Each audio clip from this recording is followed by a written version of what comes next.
Welcome to Connecting to Spirit. I am your host, Lisa Brandis, and I'm here to help you unlock your intuition, channel with clarity, and deep dive into self-discovery, all while navigating the ups and downs of personal and spiritual growth.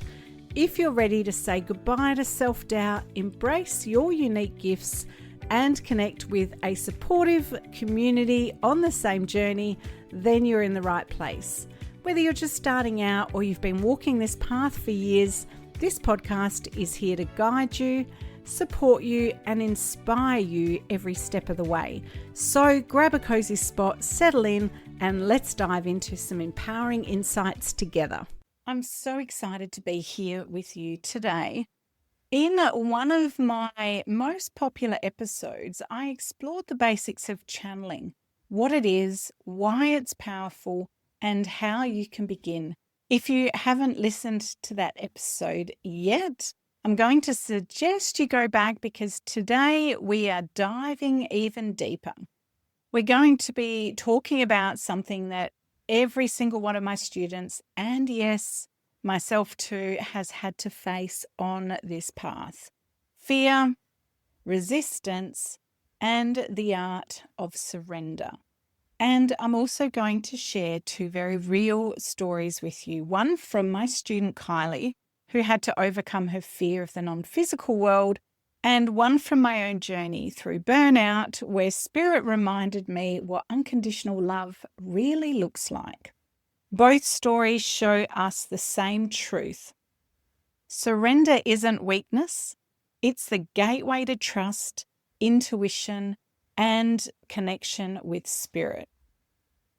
When Kylie first joined my Learn to Channel course, I noticed something straight away. She was beautifully open. She really wanted to be there and she wanted to soak up everything. But like many of my other students, she was also very, very hard on herself.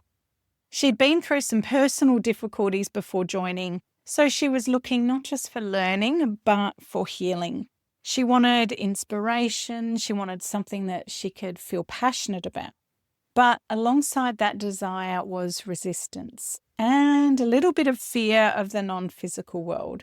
And I want to say this is so common. Many of us who are drawn to channeling both feel the calling and the fear.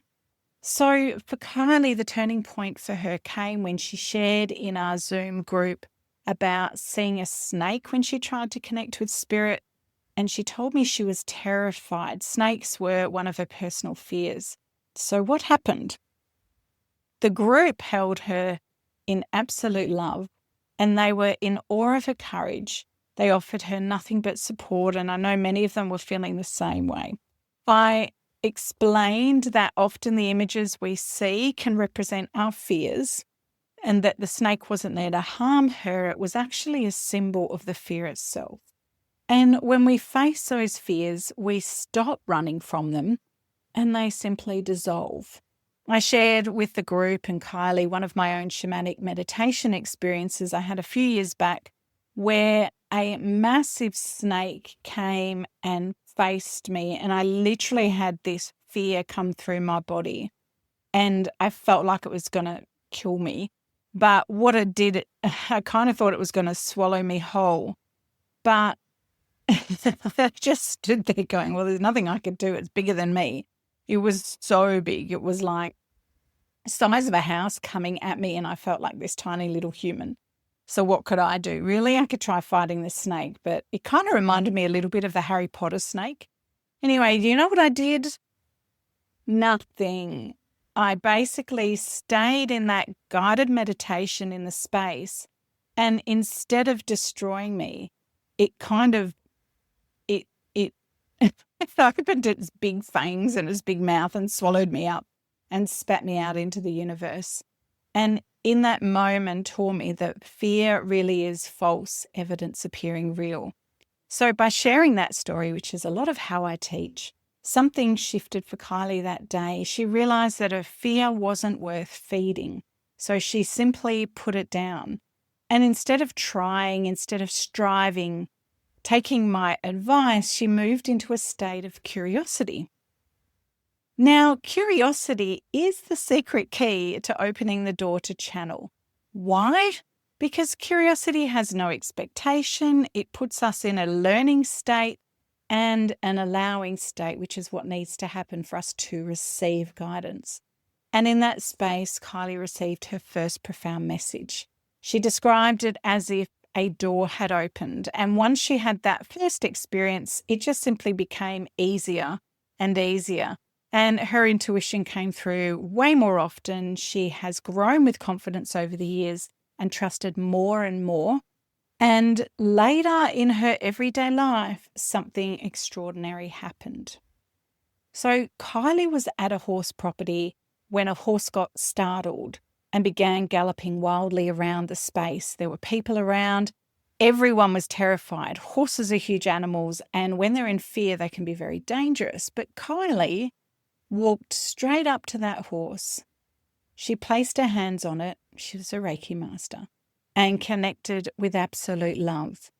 And the horse calmed down instantly. People were stunned. They said, "How did you do that? Weren't you scared?" She became like the horse whisperer. But she said to me she wasn't, because she'd already faced her fears in the inner world and she'd learnt what happens when you surrender. And that moment was spirit in action, courage, alignment, and love flowing through her. Now, I'm not suggesting that you go and put yourself in unsafe situations, and it really was a decision she made at that time that she trusted and felt like it was the right thing to do. And luckily for her, the horse responded well. Now, let me share one of my own vivid surrender moments. Unfortunately, it wasn't mystical. It wasn't dramatic in the spirit world. It was unfortunately painfully human. Years ago, I burnt out in my business. Here I was teaching happiness and spirituality, yet inside I was falling apart. I had insomnia, my emotions were spilling over, and I was so desperate to hold it all together. And underneath all of that, I had a lot of self-judgment. Now, I want to say I never judged anyone else for their struggles. I always met others with compassion and love. But to be honest, for myself, I was a little harder than I would like to admit. And I thought I should be stronger. I thought that I shouldn't need help.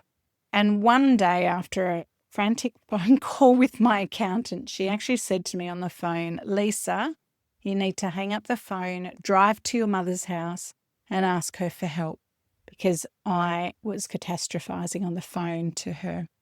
So I did. I took her wise advice, and she actually did share with me that she had experienced something similar. So straight away, there was no judgment from her, so I was able to soften my judgment for myself. I drove straight to my mum's. I broke down sobbing, and she said to me, "Lisa, you're not a robot. It's okay to stop." And that for me was my moment of surrender. I remember just sobbing in my mum's arms, and she gave me a big hug. That was my surrender. It was admitting I wasn't perfect, admitting I couldn't keep holding up the image of always being the wise, happy spiritual teacher. And you know what Spirit showed me? That my guide Anya doesn't just love me when I'm radiant and serene. She loves me when I'm cranky, when I'm yelling at the kids, when I'm fighting with my husband, or even when I'm just struggling to get through the day. That is unconditional love. And here's the beautiful part. When I finally began sharing my vulnerability with my Reiki classes, something shifted. Instead of losing respect, which is what I feared the most, the opposite actually happened. People began to relate to me more. They resonated with my humanity. They offered me love and compassion in return. And that's when I realized we don't connect through perfection. We connect through humanity. So what does this mean for you? If you resonated with Kylie's fear or with my burnout story, here's a simple practice to try this week. Go for a walk, leave your phone behind. I know it's tough. Notice the color of the trees, the sound of the birds, the feeling of the wind on your skin.